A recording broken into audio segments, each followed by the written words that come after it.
How's it going, family? This is part two in a review of my three-star roster heroes. So, as you can tell, we're going to go next to our fire heroes. So, we have Rufus from the Pets family, sad looking dog, barbarian class, which seems fitting for the pitcher.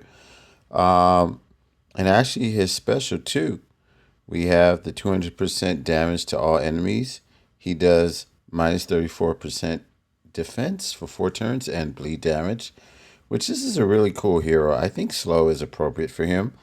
Let me see the family bonus because I usually don't follow that. Let's see, 1 to 3 heroes for 2% to 4% extra attack for the minions. Health, hero absorb from the fiends, and less attack. Huh, I didn't realize it did all that. So members of this family have additional perks in the challenge festival events. And this other passive, which is when a minion is summoned to any ally, this character gains 5% health and 5% mana. This effect can only activate once per turn. Well, actually, this effect can activate only once per turn, but it's still the same. Okay. I don't, like I said, I need to pay more attention to the passives and all that stuff on the left side of the card, but I use this hero almost, well, mainly when it's very fast 3-star rush attack, but I also like using him regularly in his 3-star tournaments. Then we have Hawk Moon, which I think I have her tune version. I do. I like these tunes. I really do. Cleric class, which is great for a healer. We already know about the passives, which actually the passive, singular, which I think it should actually be nerfed to 50% because 75% chance is just too frequently. It's 3 out of 4 turns, which it seems a little bit more frequent than that. And we already know Hawkmoon got a cosmetic look because her skin tone wasn't that dark. I like it though. 32% health for all allies, which was so basic for her standard card. And she pretty much replaced Sharon from the 2-star. And I like what they did with her costume. Give her a buff of attack boost of 30% to all our allies, plus the health generation. Yeah, health regeneration, pardon me. Sorcerer class, which is all right, but the cleric is better. Um, I like this version of Hawkmoon. I think I'm going to start adding more emblems to her. And we have, I think it's pronounced I done. No, it doesn't sound right. I Edun or Eidun. I don't know. So I think this is a really cool hero for the 3 stars, Paladin class, which is great.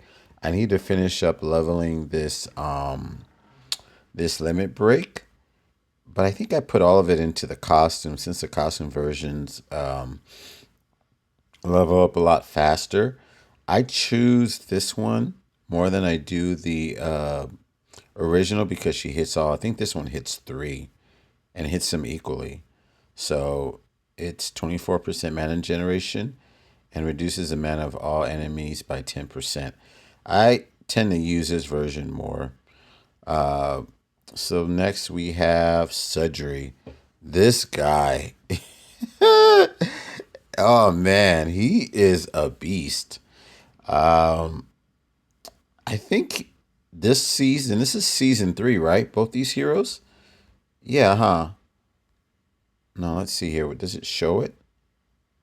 Yeah, okay. Anyway, they're both from season 3, and this mechanics of the shields being changed or altered, I feel like this is one of the first times from this season that they've done that. And if he has a lot of tiles on a lot of fire tiles on the board, his hit is devastating, especially in rush attack tournaments. He is a great hero. and I think he's best suited for the wing because he's sort of pretty much gets rid of all your well, he's an obliterator, I should say. So we have Bagreg. I think this is a season two character, although he's actually, yeah, huh? Nightmares of Atlantis family. I'm not gonna read all that. I'm just not. The passive is pretty cool. What I do like about him, it's not so much the changing tides, which is the same mechanics as the charge. I don't think I even go to the second. I love the fact that he gives a minus 34% against fire for 3 turns. Elemental defense down is so timeless, and not too many heroes possess that quality. And when they do, they are a major asset. Plus, he's a ranger class, which ranger class is my favorite. Next, we have Fawn. Oh, shoot, that's right. I forgot about her. So I think this makes 4 heroes from in the 3 star rarity from this portal. And it's also a new family that they added. I think they added, because I think originally it was, let me go look, because now it's bugging me. If I start ranting and going on a tangent, I have to have something to support it. So so it was the Ravens, and where is he? The Wolves were the first 2 families of, what is this? The Clash of Knights, and now I think they have like 4. They have Wolves is another family, the Wolf family. I think it's another one, whatever. I think it's the Bear, right? It's just too many heroes to remember them all. Well, anyway, she does the dodge. Fast hero. She's a fighter class, which I think is good. No, not good, great. And you could tell I use her pretty often because I brought her to 20 emblems. And she revives, which is awesome. Dodge is always good, except I like the fact that when they do dodge heroes, they always add a little bit different mechanics to make them similar but also unique from each other. All allies receive a small amount of mana over 3 turns. Okay, now we have Basil, and he's from the Hunter family. Let's see, the Abyss Hunter family. I'm not going to go over all that, but this is another cool hero, especially since he's a druid. Great for 3 star tournaments that are buff boosting. Bloody Battle because he produces a minion, and Rush Attack. So actually, he's very versatile for all of the 3 star tournaments. He does a Soul Connected for 4 turns, and also all allies get a plus 35% defense for 4 turns. The defense increases by 10% each turn up to 65%, which is, I think, where most of them plateau, right? Um, all allies counteract with 70% of the damage received for 4 turns. The counterattack damage increases by plus 10% each turn up to 100%. Um, the thing, the downside about that is I feel like when you attack him, the counterattack damage doesn't really feel significant. But aside from that, this is a great 3 star in fire. The problem I do have with the 3 star fire heroes is that there are too many slow ones. So you have Rufus, Sudri, Basil, Buster. We have Wakas, Lee. They're all very slow. Well, actually, slow heroes. It's kind of a detriment to the 3 star fires. So okay. So anyway, so we have Buster, which was I can't remember when he was added. I don't think it was the year before. I don't think it was in 2023. Was it? I think so. Maybe he was. Well, a slow hero, barbarian class, which fits the special in a way. Well, not so much the special, but it's fitting. I can't imagine anything else. So he does 275% damage to target and nearby enemies. The minions are weak. Actually, they should give minions to all allies, but he's one of those heroes that does himself and the nearby, which I don't always favor those type of heroes because they're usually lacking to other heroes that may need the support. So all damage a target and nearby enemies receive is increased by plus 24% and a further plus 2% increase per each fire shield on the board for 4 turns, up to plus 40% received damage. So that means it has to be an additional 4 fire shields because if that's no, actually it's more than that. So that's 2%. So that's 8. So yeah, 8 times 2 is 16. Yeah. So another 8 tiles in order to reach that plus 40% received damage, which is, I think, is pretty good. If you apply defense down with that, it's a lot of damage the enemies will receive. This is a great fire hero. There's so many of them that are good. So far, all of the ones that I have, 20 emblems are good. And then we have Screecock. Although he's from this villain family, if you recall in one of the. He's actually a model from season 1. I think it's in the. What is that? The 5th or 6th province? Let's see. Let's just go. See, here I go again on a tangent. Okay, I think it's. Maybe it's the 5th. Yeah. See? Well, Rat Warrior. So see, even the bat, the design is from here. And actually so is another character from I think he's from the Pirates of the Caribbean. Not Caribbean, but the Pirates of what is it? Corelia? Aurelia? Something like that. I think he's from the design is from here. Well, if you actually take a look, if you really go and look, some of the models that they have are from season 1. See, you have Budotin right there, and then you have that vampire of the what's the Halloween characters. Then see, you have another one right here, but it's in red, and then you have this one from the villains. So if you see them in the other families, not like they're new designs. I can't remember where that one is from that I'm talking about. Right here. No, see, look. Didn't we just see that one? And here's the shark. Small giants. I know your number. No, I don't even know why I pressed that. I think it's. Oh God, I can't even remember. It's gonna bug me now that it's in my head. I'm gonna just keep looking till I find it. Where is it? I think it's not 7. Oh, actually it's this one right here. That one's oh God, I can't remember the name. Anyway, it's an ice, as you can tell.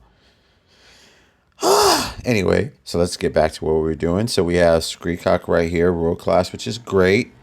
I like this hero because what he does is he does the caster and nearby allies get a plus 45% attack and a further 20% increase every time they are hit during 3 turns. Which, if you were to use him and then have, and by the way, he's good for a tank because of his mechanics. If you were to put him as a tank or flank and place him near this guy, which we saw in season 1, they would do some significant damage. And on top of that, I don't think there's a hero in here that does defense down other than Rufus. I can't think of it off the top of my head. So next, this is a great hero as well. We have Wakas, which is a paladin class, which is a good class for him. In rush attack, he is annoying. We have this passive from this is season 5. I don't think they have a costume for him yet, do they? So we have the 70% chance to perform the following actions when this character casts their special skill. 70% damage to all, and all enemies get a minus 34% attack for 3 turns. This is, I love these passives from the season 5 heroes. So this is the Sun family, then they have the Moon. And then he has this max health reduction over 3 turns. So the only way to counteract that is with the cleanse, or actually, there's a secondary way is with boosted healer. Another really good hero. I slept on him until one of my subscribers reminded me to use him. We have Nashgar, which he, although he's fast, he has such poor defense. So that's why I don't really use him. And on top of that, he's a barbarian. So, yeah. I only like him because he's fast, and that's about it. And because I have the tune, which the tune and the original are, oops, almost have the same stats. Pretty similar. Actually, this is the, well, actually, they're all pretty similar. I don't really use him. I just, meh. If I added more emblems to him, which I think I can because I have a lot of barbarian emblems, I might consider bringing him to 20. Next, we have Lee from War of Three Kingdoms, Paladin class. And I rarely use him, but I like the fact that he does burn damage over turn. Well, the minions actually do burn damage over turns. I just wish that he get. I mean, of course, at being at slow, he should do more than this. I think he should actually give minions to all of his allies, and I think he needs to be buffed that way. I rarely use him. Boots. I think Boots is the only. Let me see. No, actually, there's 2 heroes from the goblins. I like using this hero, and I have to remind myself that I have him in my roster, and that's the problem. When you have such a deep roster, there are just some good heroes that just stay benched until you, go through your roster. It's like, oh yeah, that's right, I have that hero. I like the wither effect and the 200% damage to the target and nearby. And the passive is annoying when you're the one that's inflicted by it. Goblins are all good. And then we have Bochin, who was a premier tank for quite a while. He's from the Challenge Festival. His damage output is so laughably low, but the reducing the mana by 20% is significant. That's 1/5. Plus, he gives a 24% mana generation to his allies, which is pretty good. Monk class, which makes him a great take as well. He is fugly too. And we have the Avalon family. Between 2 to 5 heroes for an extra healing and critical chance. I don't recall. I don't know the other heroes from this family in 3-star variety. I'd have to think about that. But I like him. I just don't have enough emblems to bring him up to 20. You can tell I don't use Star Swift because I don't have any emblems on him. I don't really find this hero all that great, although I think I need to consider adding emblems to this hero, especially since the passive is resistance against poison. And on top of that, it gives shared damage to all allies. And then we have Volamork from season 4. I don't I don't like to call any heroes trash, but he's pretty close to it. Paladin class, which makes him vulnerable, but he doesn't do any damage, so all he does are fiends. I mean, great when it comes to bloody battle because they can't get rid of those fiends. But he's at slow speed, so he's almost unusable. I mean, he's boosted because of the costume, which is a druid, which also works well for a bloody battle. But he's slow. I think that's his biggest downfall. I mean, if he was average, I think that would be justifiable. Or if they buffed him to do a little bit of damage, that would make him a little bit more usable. But don't think I still would. And we have Dante. I don't think this is which tower is this from? Let me check. The Styx family, Tower of Styx. Uh, if I recall correctly, there's only three. No, two heroes in the 3-star variety from this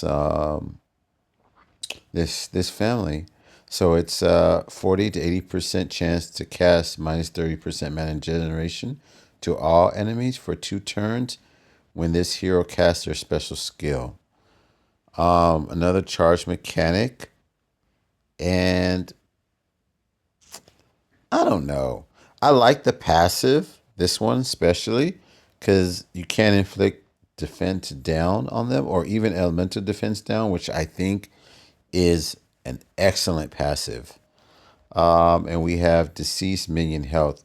Enemy minions inherit minus 50% less health when summoned. I gotta remember that. Rogue class just makes them good. But other than that, I think it's just, nah, I'm just not inspired to use him. But I think I might consider. And then we have Finicus from the, what is that family? Let me look it up. Wonderland family. I I think I wonder if now. Oh, the other one is Shrub Bear. Okay, I don't even use Shrub Bear either, which I'm kind of mad at myself for not using him. But I think this is a great special. Um, I just don't really use him. That's it. I just don't use him. He's fast. I think the problem is too. I also don't have a lot of monk emblems. So if I did, I would consider a great support hero. I think if they were to add another bullet point, like critical chance, what is it, 24% critical chance? I think this would make this an excellent hero. We have, let's see, Cornell from the Magic Tower, Druid, which makes him good for Bloody Battle. But I use him for a time, and he lost his luster with me. The caster nearby allies get plus 45% attack and a further 20% increase every time they are hit during 3 turns. And I think he does the reverse, which he inflicts the opponents with this right here. The target and nearby enemies get a minus 44% defense and a further minus 4% decrease every time they are hit during 6 turns. Wow, that's pretty good. The thing about that, it could be cleansed. So if you cleanse that, then he does nothing on the second charge. So not that great of a hero. And they have this passive here, which, depending on the charge, it's either 50% or 100% chance to inflict damage on your opponents. All right. Namahaj, which is from season 2, Barbarian class, and he's a fast hero. I just think he's okay. That's all I can say. Pretty weak stats, so I could probably bring him up, but I don't think I can bring his health too high. I can't really say much about him. I just don't use him. And again, he has that. What is that? What is a name for it? Uh, I can't think of it. Anyway, it looks like the little face. The caster gets plus 45% attack and a further 20% increase every time they are hit during 5 turns, which is a good amount of turns at fast speed. You can just dispel that, and that would take care of him. But I remember last week's tournament, he had done some massive damage to me. I think he had killed one of my heroes because he had inflicted like 800 damage. That's a lot. Again, though, I don't know how many emblems he had. So, that's all I can really say. He has fast work in his favor, and we have Rudolph here, which I did have emblems on him, but I stripped him. He's annoying going off very often, especially with his reducing the mana of the target. They need to really buff these minions, these Christmas minions. They're just so weak. Although it works in favor for Scotty, so there's that. Fighter class just makes him pretty good. His stats are dated though. I might consider adding emblems to him, especially since I have a lot of fighter emblems. Uh, Squire Rabbit, I don't even use them. Just not really worth. Well, let's be fair. Ranger class just makes him good to bypass defensive buffs, which I do like. He's fast speed. He's just again with data stats too. And he has the well with this family, the Easter family, they all have this it's kind of like I'm trying to think of the term that you use. It's the uh consequence. That's not the exact terminology that I wanted to use, but it's the first thing that comes to my mind. And I don't want to spend more time on another tangent. I don't use him, basically. And I think that's it for the 3 stars because I don't think I have any of them that I haven't started yet. Okay, cool. Thanks for watching, and I'll catch you for the next video.